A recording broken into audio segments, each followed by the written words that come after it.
ನಮಸ್ಕಾರ ರೀಪ ಎಲ್ಲರಿಗೂ.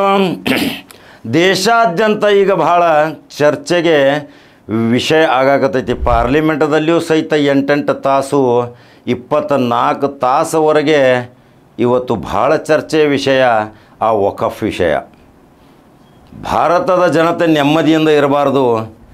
ಒಂದೇ ಸಮುದಾಯವನ್ನು ಯಾವಾಗಲೂ ಟಾರ್ಗೆಟ್ ಮಾಡಿಕೊಂಡು ಬಂದಂಥ ಈ ಭಾರತೀಯ ಜನತಾ ಪಕ್ಷಕ್ಕೆ ಈ ದೇಶ ಅಭಿವೃದ್ಧಿ ಆಗಬೇಕು, ದೇಶಕ್ಕೆ ಅನೇಕ ರೀತಿಯ ಸೌಲಭ್ಯಗಳನ್ನು ತರಬೇಕು, ಇದು ಋಷಿಮುನಿಗಳ ನಾಡು, ಶಾಂತಿ ಪ್ರಿಯತೆಯಿಂದ ಬದುಕಬೇಕು ಅನ್ನುವ ಭಾವನೆ ಈ ಭಾರತೀಯ ಜನತಾ ಪಕ್ಷ ಮತ್ತು RSSದವ್ರಿಗೆ ಇಲ್ಲ.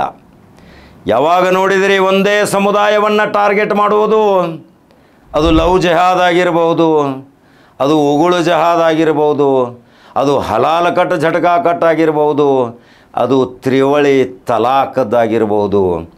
ಈಗ 5ನೇ ಅಜೆಂಡಾ ಈಗ ವಕಫ್ ಬಿಲ್.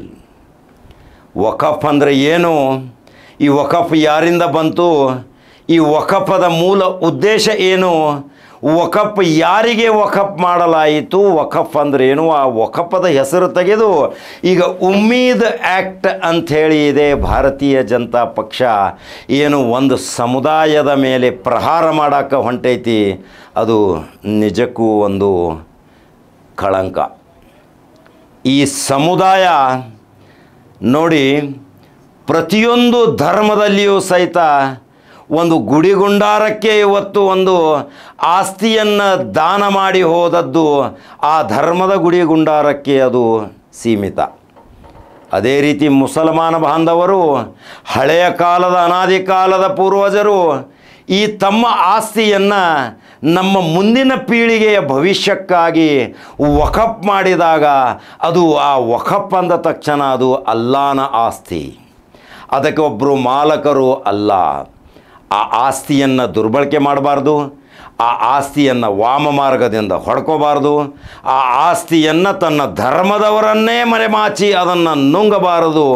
ಇದು ಒಂದು ಕುತೂಹಲಭರಿತವಾದ ವಿಷಯ. ಯಾಕಂದರೆ ವಕಫ್ ಆಸ್ತಿ ನುಂಗಿದವರು ಸಹಿತ ಮುಸಲ್ಮಾನರದಾರ. ಇದು ಒಂದು ಗಮನ ಸೆಳೆಯುವಂಥ ಸೂಚನೆ. ವಕಫ್ ತಮ್ಮ ಅಧಿಕಾರಾವಧಿಯಲ್ಲಿ ಎಷ್ಟೊಂದು ಜನ ಆ ವಕಫ್ ಆಸ್ತಿಯನ್ನು ನುಂಗಿದಿರಿ. ಆ ವಕಫ್ ಆಸ್ತಿಯನ್ನು ನುಂಗಿದವರಿಗೆ 2 ವರ್ಷ ಜೈಲು, ಲಕ್ಷಾಂತರ ರೂಪಾಯಿ ದಂಡ ಇತ್ತು. ಆದರೆ ಇದೇ ಭಾರತೀಯ ಜನತಾ ಪಕ್ಷ ಇದೇ ಪಾರ್ಲಿಮೆಂಟದಲ್ಲಿ ಒಂದು ಅಮೆಂಡ್ಮೆಂಟ್ ಬಿಲ್ ಪಾಸ್ ಮಾಡ್ತಾರೆ. ಆ 2 ವರ್ಷ ಜೈಲು ಶಿಕ್ಷೆ ಒದಗಿಸ್ಕೊಂತಲೂ ಅದಕ್ಕೆ ಬೇಲ್ ಕೊಡಬಹುದು ಅಂಥೇಳಿ ತೀರ್ಮಾನ ತಗೋತಾರೆ. ಹಂಗಾದ್ರೆ ಈ ವಕಫ್ ಆಸ್ತಿಯನ್ನು ನುಂಗಿದವರು ಯಾರು, ಆ ವಕಫ್ ಆಸ್ತಿಯ ನುಂಗಲಿಕ್ಕೆ ಅದನ್ನು ಬೆಂಬಲ ಕೊಟ್ಟವರು ಯಾರು? ಆ ವಕಫ್ ಆಸ್ತಿ ಇವತ್ತು ಭಾರತ ದೇಶದಲ್ಲಿ ಲಕ್ಷಾಂತರ ಎಕರೆ ಜಮೀನು ಐತಿ, ಲಕ್ಷಾಂತರ ಕೋಟಿ ರೂಪಾಯಿ ಆಸ್ತಿ ಐತಿ. ಅದನ್ನು ನಿಜವಾಗಿ ಈ ಮುಸಲ್ಮಾನ ಬಾಂಧವರು ಸದುಪಯೋಗ ಪಡ್ಕೊಂಡ್ರೆ ನಿಜವಾಗಿ ಆರ್ಥಿಕ ಸ್ಥಿತಿಯಿಂದ ಮೇಲೆ ಬರ್ಬೋದು.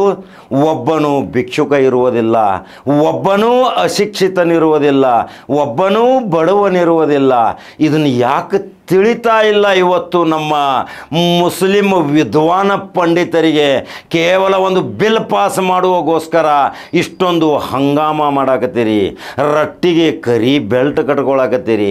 ರಂಜಾನ್ ಹಬ್ಬದಲ್ಲಿಯೂ ಸಹಿತ ನೀವು ಪ್ರಾರ್ಥನೆಗೆ ಹೋಗುವ ಸಲುವಾಗಿ ಆ ದೇವರ ಮುಂದೆ ಒಂದು ಕಪ್ಪು ಕರಿಚಾಯಿಯ ರಿಬ್ಬನ್ ಕಟ್ಕೊಂಡು ಹೋದ್ರಿ. ಆದರೆ ನಿಮ್ಮ ವಕಫ್ ಬಿಲ್ ವಿರೋಧ ಮಾಡುವ ರೀತಿ ಆ ಮಸ್ಜಿದ್ದಲ್ಲಿ ಅಲ್ಲ.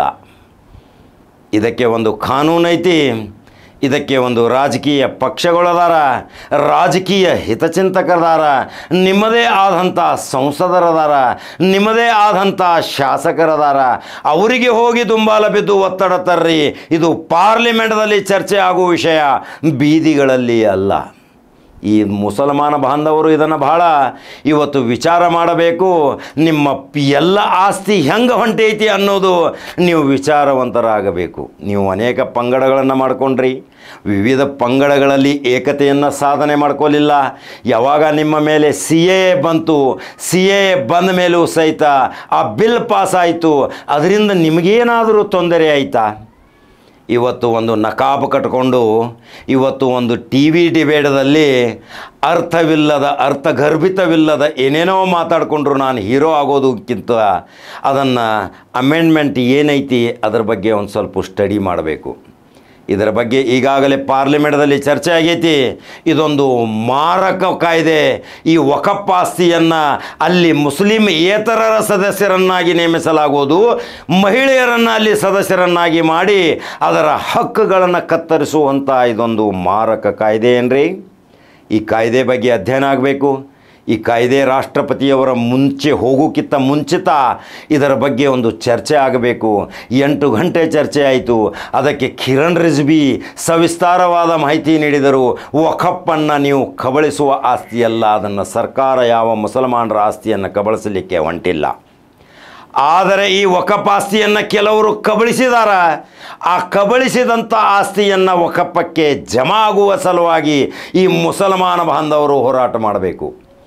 ಎಷ್ಟು ಜನ ಕಬಳಿಸಿದಿರಿ, ಎಷ್ಟು ಜನ ಕಾಂಪ್ಲೆಕ್ಸ್ಗಳನ್ನು ಕಟ್ಟಿದಿರಿ, ಎಷ್ಟು ಜನ ಸ್ಮಶಾನದ ಭೂಮಿಯನ್ನು ಕಬ್ಜಾ ತಗೊಂಡು ಬಂಗ್ಲೆಗಳನ್ನು ಕಟ್ಟಿದಿರಿ, ಆ ಸ್ಮಶಾನದ ಪಕ್ಕದಲ್ಲಿ ಕಾಂಪ್ಲೆಕ್ಸ್ಗಳನ್ನು ಕಟ್ಟಿ ಅದರ ಬಾಡಿಗೆಯನ್ನು ವಕಫಕ್ಕೆ ಹೋಗದೆ ನೀವೇ ನುಂಗಿ ನೀರು ಕುಡಿದು ಇವತ್ತು ಶಾಸಕರಾಗಿದ್ದೀರಿ ಮಹಾಶಯರೇ. ಇದರ ಬಗ್ಗೆನೂ ಒಂದು ಸ್ವಲ್ಪ ಎಚ್ಚೆತ್ಕೊಳ್ಬೇಕು. ಇವತ್ತು ಪಾರ್ಲಿಮೆಂಟದಲ್ಲಿ ಮಾರಕ ಕಾಯಿಲೆ ಬಗ್ಗೆ ನೀವು ಇವತ್ತು ವಿರೋಧ ವ್ಯಕ್ತಪಡಿಸಾಕತ್ತೀರಿ. ಆ ವಿರೋಧ ವ್ಯಕ್ತಪಡಿಸುವುದಕ್ಕಿಂತ ಮುಂಚಿತ ವಕಫ್ದಲ್ಲಿ ಮುಸಲ್ಮಾನರು ಎಷ್ಟು ತಿಂದಿದಾರ, ಮುಸಲ್ಮಾನರು ಎಷ್ಟು ಆ ಆಸ್ತಿಯನ್ನು ನುಂಗಿದಾರ, ಅಲ್ಲಿ ಶಿಕ್ಷಣ ಉಚಿತ ಕಲಿಸ್ತೇವೆ ಅಂಥೇಳಿ ಇದೇ ವಕಫಕ್ಕೆ ಬರೆದುಕೊಟ್ಟು ಅಲ್ಲಿ ಅತಿ ಕಡಿಮೆ ಬಾಡಿಗೆಯನ್ನು ನೀಡಿ ಸಾವಿರಾರು ಕೋಟಿ ರೂಪಾಯಿಯ ಆಸ್ತಿಯನ್ನು ಇವತ್ತು ನೀವು ಕಬಳಿಸಿ ಅಲ್ಲಿ ಬೃಹದಾಕಾರದ ಶಿಕ್ಷಣ ಸಂಸ್ಥೆಗಳನ್ನು ಕಟ್ಟಿ ಅಲ್ಲಿ ಒಂದು ನಯಾ ಪೈಸೆ ಉಚಿತ ಶಿಕ್ಷಣವಿಲ್ಲದೆ ಲಕ್ಷಾಂತರ ರೂಪಾಯಿ ಫೀಸನ್ನು ಕಲೆಕ್ಟ್ ಮಾಡಕತ್ತೀರಿ. ಇದು ವಕಫ್ ವಿರೋಧಿ ಅಲ್ರಿ. ವಕಫ್ದಲ್ಲಿ ಇದ್ದವರೇ ರಕ್ಷಕರೇ ಭಕ್ಷಕರಾದರೆ ಅದಕ್ಕೆ ಯಾವ ಇತಿಮಿತಿ ಬರ್ತೈತಿ.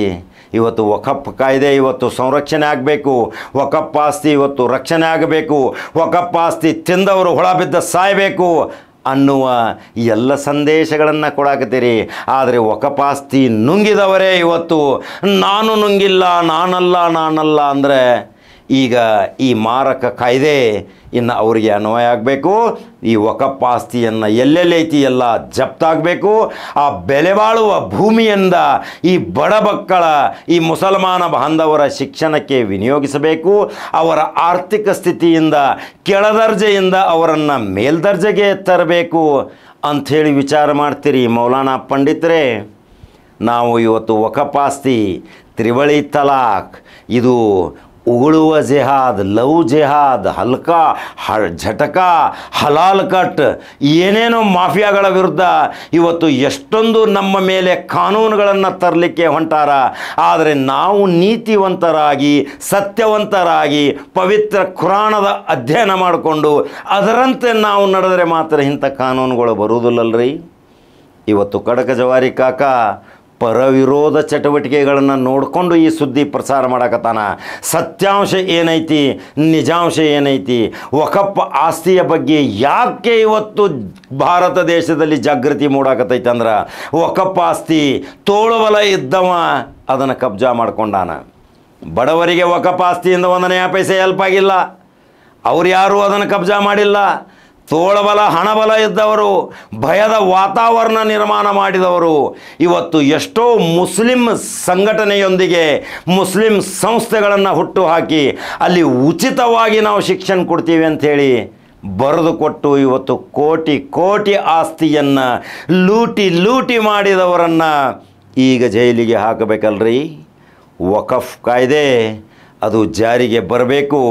ಈ ವಕಫ್ ಕಾಯ್ದೆಯ ಹೋರಾಟದಲ್ಲಿ ವಕಫ್ ಆಸ್ತಿ ಯಾರು ನುಂಗ್ಯಾರ ಅವರು ಬಹಳ ಮುಂಚೂಣಿಯಲ್ಲಿದ್ದಾರೆ. ಇದನ್ನು ಬಹಳ ಗಮನಾರ್ಹವಾದ ವಿಷಯ.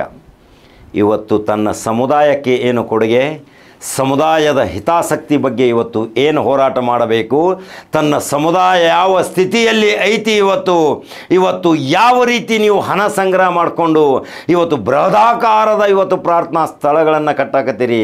ಆದರೆ ಅದೇ ಪ್ರಾರ್ಥನಾ ಸ್ಥಳದಲ್ಲಿ ಶಿಕ್ಷಣ ಕೇಂದ್ರಗಳನ್ನು ಕಟ್ಟಿ ಇವತ್ತು ನಮ್ಮ ಬಡ ಮುಸಲ್ಮಾನ್ ಅವನ ಸ್ವಾವಲಂಬನ ಬದುಕಿಗಾಗಿ ಉನ್ನತ ಪದವಿ ಹೊಂದಿ ಅವನೂ ಒಬ್ಬ ಉದ್ಯೋಗಿಯಾಗಲು ಎಷ್ಟು ಮುಸಲ್ಮಾನ ಧುರೀಣರು ಇವತ್ತು ಪ್ರಯತ್ನ ಪಟ್ಟೇರಿ.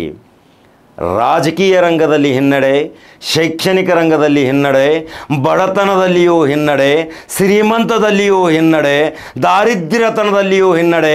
ಯಾವ ರೀತಿ ಅವನಿಗೆ ಬೆಂಬಲ ಸಹಿತ ಸಿಗ್ತಾ ಇಲ್ಲ. ಇವತ್ತು ಭಾರತದ ಲಕ್ಷಾಂತರ ಕೋಟಿ ವಕಫ್ ಆಸ್ತಿ ಇವತ್ತು ಸರಿಯಾಗಿ ಈ ಮುಸಲ್ಮಾನ ಬಾಂಧವರಿಗೆ ಮುಟ್ಟಿತ್ತಂದ್ರೆ ಇವತ್ತು ಯಾವ ಮುಸಲ್ಮಾನ ಸಹಿತ ಇವತ್ತು ಬಡವ ಇರುವುದಿಲ್ಲ. ಅದರ ಸಲುವಾಗಿ ವಕಫ್ ಹೋರಾಟ ಇದು ದೇವರೇ ಇವತ್ತು ಹೋರಾಟ ಮಾಡುವಂಥ ಪರಿಸ್ಥಿತಿ ತಂದಾನ. ಈ ವಕಫ್ಗೆ ಒಂದು ಅಂತಿಮ ವಿದಾಯ ಹೇಳಬೇಕು. ವಕಫ್ ಯಾರ ಸುಪರ್ದಿಗೆ ಬರಬೇಕು, ವಕಫ್ ಆಸ್ತಿಯನ್ನು ಯಾರು ಉಸ್ತುವಾರಿ ಮಾಡಬೇಕು, ವಕಫ್ ಆಸ್ತಿಯನ್ನು ಅಲ್ಲಾಗೆ ದಾನ ಮಾಡಿದಂಥ ಆ ಪುಣ್ಯಾತ್ಮರಿಗೂ ಸಹಿತ ಸ್ವರ್ಗದಲ್ಲಿ ಸುಖ ಸಿಗುವ ಸಲುವಾಗಿ ಪಂಡಿತರು ಮೌಲ್ವಿಗಳು ಯಾವ ರೀತಿ ಹೋರಾಟ ಮಾಡ್ತೀರಿ ಇನ್ನು ಕಾದು ನೋಡೋಣಲ್ರಿ. ಹಂಗಾದ್ರೆ ನಂಬರ್ 1 ನ್ಯೂಸ್ ಕನ್ನಡ ಯೂಟ್ಯೂಬ್ದಲ್ಲಿ ನೀವು ಬಟನ್ ಹೊಡಿಲೇಬೇಕು, ಸಬ್ಸ್ಕ್ರೈಬ್ ಆಗಬೇಕು. ಯಾಕಂದರೆ ಪ್ರತಿಯೊಂದು ಜ್ವಲಂತ ಸಮಸ್ಯೆಗಳ ಬಗ್ಗೆ ಈ ನಂಬರ್ 1 ನ್ಯೂಸ್ ಕನ್ನಡ ಹೋರಾಟದ ಮುಖಾಂತರ, ಇವತ್ತು ಜಾಗೃತಿಯ ಮುಖಾಂತರ, ಜಾತ್ಯತೀತತೆಯ ಮುಖಾಂತರ, ಯಾವುದೇ ಜಾತಿ ಧರ್ಮಕ್ಕೆ ಅಂಟಿಕೊಳ್ಳದೆ ಎಲ್ಲರ ಹಗರಣಗಳನ್ನು ಬಯಲಿಗೆಳುವ ಸಲುವಾಗಿ ಇದು ಒಂದು ಆಧಾರ ಸ್ತಂಭ. ನಂಬರ್ 1 ನ್ಯೂಸ್ ಕನ್ನಡ ಜವಾರಿ ಕಾಕಂದು ಬಟನ್ ಹೊಡ್ರಿ, ಫೇಸ್ಬುಕ್ದಾಗ ಫಾಲೋ ಮಾಡಿರಿ, ಅನಿಸಿಕೆಗಳನ್ನು ಹಾಕಿರಿ. ಮತ್ತೊಂದು ಖಡಕ್ ಜವಾರಿ ಸುದ್ದಿಯೊಂಗೆ ಬರ್ತೀನಿ. ನಮಸ್ಕಾರ.